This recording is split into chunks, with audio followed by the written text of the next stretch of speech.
Hey there, everyone. Rudros here, bringing you another match analysis from the RVA Weekly. Shout out to John, who hosts these every week. I will put a link in the description below if you would like to check out his Twitch. It's kind of hard to believe anyone watching me doesn't know about the RVA Weekly series on Twitch and Octagon, but hey, I'll put it down there anyway, so thanks to him for the footage and recording. And I haven't gotten to do these in a minute, but yeah, I was actually lucky enough to get on the stream and to have one of my matches featured. So I thought I would go ahead and showcase this, especially since it's against Ryan Chen. He's a very good player. He won the re-raise in, I always want to say Philadelphia, but I don't know if that's Phoenixville. I think that's what it was called, the Pennsylvania one. He won that re-raise, so he is no slouch to play against. And him and I have actually duked it out a few times on Octagon, and he's played this Earth Ice deck. It's very potent. I'm playing Ice Lightning tonight, so just thought I would go over some of the things in this match. Hey, what can I learn? What can I do better? What are things I was happy with? Etc. So this was the second match of the night. Ryan and I both won our first matches. When it comes into the stream, here's the position we're in. So Ryan went first, I believe, and I'm pretty sure turn one he just put down Weiss, searched out, or no, I mixed it up. He put down Nero, searched out Weiss, passed to me. I put down Kate Sith. I got to check his hand, and he had a couple backups. Like I remember he had a Hecaton Kyre, he had a Tyro. Those were his two Earth CP. I couldn't tell you what the other cards were, but I'm so used to like Zidane from Wind, I totally forgot for a second that Kate Sith couldn't target backups. So I tried to take the Tyro. I was like, oh yeah, let's get that out of here. He's like, yeah, you can't touch backups. I was like, oh yeah, it's not Zidane, is it? No, so I'll have to take something else. I can't remember what I ended up taking. Maybe Biblos? Or maybe it was Weiss. Maybe I actually just ripped the Weiss out because I was like, nah, that's not coming down. Yeah, I think it is because I think you can see it down there that it's in the removed from game pile. So he puts Nagmalata, searches out the Scale Toad, then he puts down a Crystal Knight, gets a Crystal. I don't know how much Crystal powers he has in this deck. Maybe he likes that because it's just a cheap, easy backup, and it's got a breakable action ability, which is quite useful. But anyway, so he's on his turn 2, he's set to 3. There we go. John's getting the screen zoomed in for us. You have to forgive me if I cough a bit, too. Started a new workout routine that I haven't done before, which is very intense, and so my lungs are burning. But anyway, so I'm on Ice Lightning. You know, I'm trying to do Ice Lightning things here. And this is the deck that I actually did a deck tech on. I can link that in the description as well, or the video if you would like to check that out. The only change I've made since then is I did try substituting one Roche for a Cindy, which has been fine. I've enjoyed it. So here, I pitch, I couldn't even 100% see what I pitched, but looks like I threw out Reeve and Alba to put down Sid of Clan Gully. That gets me my Lightning, and now I drop Vincent. So I do want to talk about this for a second. Sometimes I'm lucky enough to actually have 4 backups in this deck because Reeve searches out Kate Sith, and then Nero searches out Weiss, Restrictor searches out Nero. So there's a nice little chain there. Here, I actually end up throwing out the Reeve, and part of me was like, well, because I had Vincent in hand, and I had Kate Sith in hand. There is still a Kate Sith in deck to search out from the Reeve, so part of me thought, well, maybe I could do it. It's technically more on curve, but I think the reason I opted not to do that is because it just, I don't know, it didn't seem amazing to go. I mean, I don't know, fishing out a dead card from your deck isn't terrible, but I just liked the Sid of Clan Gully, and I'm trying to, with certain decks, kind of change my style with how I play them. In the past, I was always so reluctant to throw out a backup because, you know, your backups are everything, your backups are your power, but you also then if you won't throw out a backup ever, you're always throwing out your good cards, your forwards, your summons, the cards you're going to need later. So I'm kind of trying to change that playstyle based on the deck I'm running. I also feel the need, knowing he has that Tyro in hand. Yes, I couldn't pluck it, but I did know, and John, of course, as usual, called all this on the commentary. I'm like, if I leave one of these backups open, he's totally set up, tap 3, pitch whatever Earth he wants, hit Tyro, gets whatever he wants, he's got 4, he's color fixed, he's good to go. And so I thought, well, if instead of playing the Reeve on curve off the Kate Sith, if I play the Vincent on curve and I can still get down the Sid of Clan Gully for 4 and get a card back, I can lock out one of those backups. So now, if he wants to Tyro, it's a lot more awkward and expensive for him. Ryan's like, okay, no problem with me. I won't Tyro. I'll just do it. Well, he can't do it next turn because the Vincent does permanently keep down that backup. I don't ever really get to use Vincent much. He's mainly in there to be searched out with Reeve, but he did a little bit of work here, just a little bit. So he puts out the Biblos. He's fine, happy to pass back. And so, of course, just, all right, let's go in, see what we get. Get a Weiss. Happy with that. And I don't draw any more backups at this point. So not drawing any more backups. Seeing what he's on, I'm pretty much like, okay, I think it's time to, you know, if you ever read that old article, who's the beatdown? I think I need to be the beatdown now, because if he gets set up with Earth, if he gets to his Unalesca combo, I feel like I'm just going to get out of control. He's going to get out of control. So I dropped Alba main phase 2. He had no summons in his break zone, so there's no reason to put her out because she wasn't going to get haste. So I put her out main phase 2 to avoid any bursts. I do know he has things like Kusith in here, so I'm going to pick away. I picked away the Physalis. I'm going to start trying to pick away stuff that, you know, he might want to try to get. So now he does opt to put the Tyro down. He has to pitch 2 cards from it because Vincent's holding the Knight down, and he pitched Cactar and Scale. He actually goes ahead and throws out the Scale Toad at the moment. I think he's got a spare one if I'm not mistaken. I don't remember what he searches out here with the Tyro. Maybe Weiss again? He searches Mira. Yep. And the moment I see the Mira, I'm like, okay, I need to be mindful of what damage I put him on if he's got the Mira. He opts to actually just go ahead and gets rid of his Orphan and just says, let's clear this board. Vincent's going to keep holding this down every turn. Alba's going to start picking away my break zone. I don't think... I want that. And again, Alba, I feel good with Mira. Is like, okay, go ahead. I'll just pick away any monster you throw in there. So I think that's probably the right call. Wipes my board. You know, time for me to see if I can apply some pressure. And that's what this is going to be, is can I put enough pressure on him to keep him off balance and never let him get to that point where he is just triggering Biblos, triggering Weiss over and over again, and just dull freezing my entire board. So if it gets to that point, I'm absolutely losing. John goes ahead and pops in here for a little picture-in-picture with the Moogle hat. He'll be providing his own commentary, which I have muted for this. But as usual, his commentary is very good. I opt to put out Sid Randall here because there are, while his deck avoids it in some ways, you know, it won't trigger the Biblos on attack. It won't stop the Orphan because that's start of attack phase. It actually does stop things like Weiss. Even though Nero triggers the discard, it's triggered from Weiss entering the field, so Sid Randall shuts that off.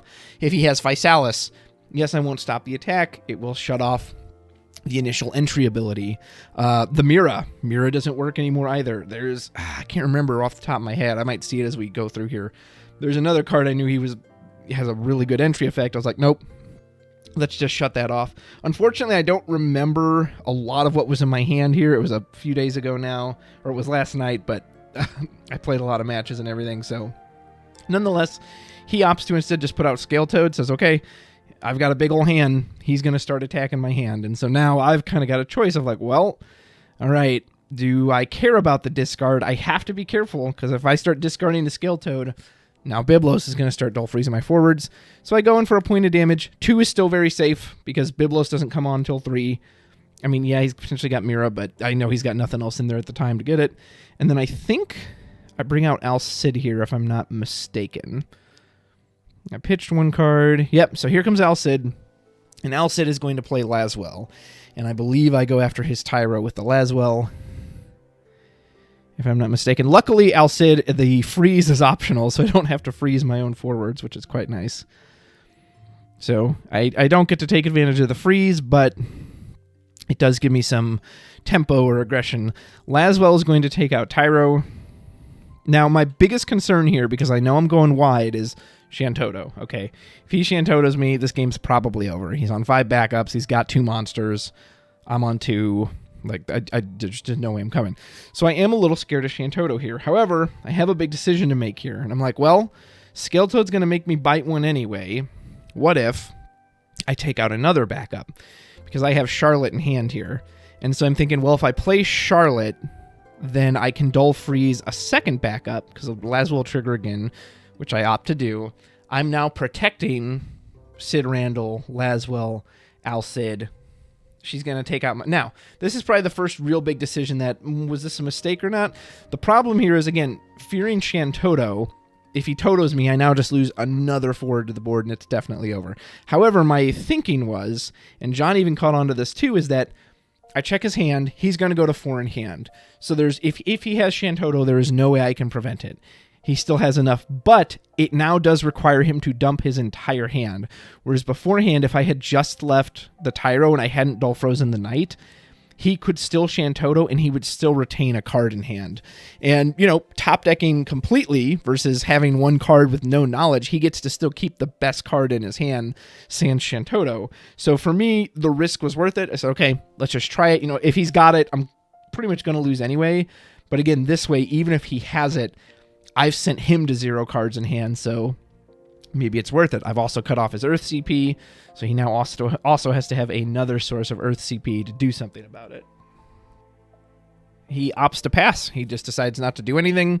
So I send Lastwell in. Sweet. Now I'm threatening a discard at the end of the turn. And I believe I send probably Alcid in next. So I know I send Lastwell in first because I know the Biblos can now become a forward. So I send Alcid in next. Can't dull the Biblos, but I'm also saying, hey, if you put him in front as a blocker, I'm going to get you. I consider party attacking with the Charlotte and the Sid Randall, but one, I don't really want him to go to damage 5 just in case there's like a Mira Puma loop. I had considered that. The other thing was, I think he may have very well been willing to trade both. He might have traded Biblos out to get Sid Randall off the field, or maybe even Charlotte, because Charlotte's protecting things. I don't know. I'd have to ask Ryan, or he'd have to tell me some other time. I don't know if he would take that trade. Maybe he'd just let himself go to 5. But Sid Randall can be so key that I was like, I just don't want to give him up. I've already triggered the Lastwell discard, and let's go to it. So we go to end phase here. I don't have anything great that I want to play out right now, and you'll see why shortly. So I opt to give the discard for Scale Toad. I click Lastwell saying, hey, yep, I'll discard, you discard. He does get a Dull Freeze off of Biblos, but luckily it's got to hit Charlotte. Good old, I love Charlotte. Lastwell's my favorite card, but she is a fine addition. Good support. So he takes out Charlotte, which is fine. That's exactly what she's there for. Keep the pressure off anyone else.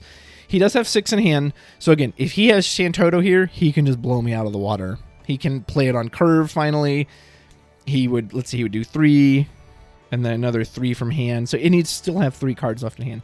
So if he's got it, I'm screwed. But again, I made my bet. It's like, okay, let's see. If he's got it, he's got it. Not much I can do about it at this point. But hey, they still got to have it, right? He does still have to draw it. So here I am hoping he doesn't have a Toto. And what he opts to do is play Airman. He toyed around with pitching a Sephiroth too. I didn't even know he had this in this deck, which makes sense because he can get the Lightning Seed from the Tyro. So I'm like, oh crap, Sephiroth's in here. I got to be mindful. And honestly, I completely forgot how Airman worked. I had this weird thought in my head that, you have to have a forward of 9,000 power to use its entry effect. That's not true. It actually just breaks any non-multi-element on entry. And it to become a forward, you have to have another forward of 9,000 power. So I read it, I go, okay. But again, Charlotte ate it up, and John, you see him doing that motion. He's saying, yep, but Charlotte's like a magnet. He wants to hit Sid Randall. He wants to hit Alcid. Boom, Charlotte just eats it up. He is a monster, so Sid Randall doesn't shut it off. But so now he had to use 2 effects. He Dull froze the Charlotte because, well, he didn't even want to, but, that's what he had to do. So now that Dull Freeze basically, quote-unquote, went to waste because he just ended up breaking her anyway. So now, realizing that, well, I don't potentially want to just die to lethal here, he puts out Weiss. Weiss and Nero don't trigger, thanks to Sid Randall. So he's down to 2 in hand. But if he sees a discard, for example, from Biblos or a Unalesca or something, then Weiss's field effect will trigger because he sees a discard. I guess that's technically auto ability. So he makes the absolute right call here. He makes Biblos into a forward. He swings. Sid Randall can't safely block it, and I wouldn't want to trade it anyway. I have 2 cards in hand. This is going to be great for him because he can force a discard. When that happens, he gets a Dull Freeze from Biblos, and he gets a Dull Freeze from Weiss. That's 2 absolutely great play to put him back in the game. Unfortunately for him, and fortunately for me, the card I had in hand was Sephiroth, so I said, discard, sir? I'll do you one better. Tap the 2 I left up, bring out the Sephiroth. Alcid freezes the Weiss on his turn, which means it's still going to be frozen next turn. Sephiroth cleans out Biblos, no discard occurs, and just, man, I drew Sephiroth a little while ago, and I knew I've got to save this card. It's just too valuable. So here's where that freeze comes into play. Sephiroth can freely swing in. Alcid will dull him, and now he's dull frozen for his next turn. And Sephiroth is going to force a discard as well, which is quite nice, which just keeps his hand size low. He wisely gives up his own Sephiroth. I start to swing with Laswell here, and I immediately I'm like, hold on, wait, let me... Because I forgot that Weiss gets a second effect at damage 5. I honestly rarely ever see it. So Weiss can no longer be chosen by anything. I can't target it with the Alcid, whatever. However, what I luckily very quickly caught was, wait a minute, he can activate the Airman now. Like, because I put him to damage 5, Weiss is now a 9k, which doesn't matter while he's frozen, but it means he can turn on the Airman. So that's why I was like, I better be careful. So I weigh my options. The only thing that can swing in guaranteed is the Alcid. He can block the Airman with this if he wants, but I'm kind of okay with that. It's like, go ahead, get a forward off the board for Alcid. Hopefully I can play another one. He does hit a Kusith into damage, so he can get whatever he wants. Looks like he opts to get Sephiroth back. However, again, the other thing is, too, I don't fear Sephiroth too much while Sid Randall's on the field. He can back attack it in as a surprise blocker, but that's about it. I do consider party attacking Laswell and Sid Randall here. Although, again, if Sid Randall dies, one, he has to block, so he'll absolutely make Airman a forward and block. And who would he take out? I don't know. Laswell prevents the discard if he kills him, but Sid Randall would mean he can play a Sephiroth. So what I do instead, realizing, well, I'm going to have to discard to Scale Toad anyway. His Vice will still trigger. Let's just play out Zero Miss. I'll shut out his Earth CP. And again, he's only going to be on 4 in hand. He could still Toto me. I'm still scared of the Toto, but it also says, okay, you Toto me this turn or I've got you, because now you have to deal with Zero Miss and El Cid and Sephiroth. And it's just, yeah, that's so many threats. Luckily for me, he doesn't draw the Shantoto. So, whew, dodge that one. Ryan just goes ahead and concedes there, takes 7th point of damage. Oh, man. Yeah, that was a little dicey. Well, it's funny, like, to say that, right? Because technically, if you look at my damage, well, I never took a point of damage, so was it dicey? But it felt dicey. And again, if he Shantotos at any point there, I'm assuming they were all just at the bottom of his deck, because he's only got 18 cards left, so the fact that he didn't see it is crazy. Or maybe he did draw it there, and the Tyro, maybe he didn't have Earth CP, so maybe freezing the Tyro with Zero Miss, maybe that actually saved the damn game. I don't know. Either way, was able to get the win with the Ice Lightning. It's fun. You know, it's a fun deck. Sephiroth is huge. It's just, this is what it needed, right? It needed some form of removal. And I'm glad I was able to just get ahead of this deck before it got out of control. Because I guess I've played Ryan a couple times with this, and I've seen what it can do when it starts rolling. You do not want to be on the receiving end of Vice and Scale Toad and Biblos and Unileska, and just your whole board's going down constantly. But hooray! That one worked out. And yeah, that was it. This one, looking back on it, it's actually pretty clean, I think, from both sides. I can't see Ryan's hand, so I don't know what, options he potentially did or didn't have. But keeping his Tyro down as long as I did, I think really helped. And obviously he's just looking for the Shantoto that just never arrived. So luckily for me, the regression worked out that time. So yeah, that's it. Let me know if you saw anything that you thought could have been improved upon from either player, or just thoughts, concerns, cards you liked that you saw, didn't like, whatever. Anyway, that's it. Thanks again to John and the RVA for hosting, Ryan for being my competition. I always enjoy playing him.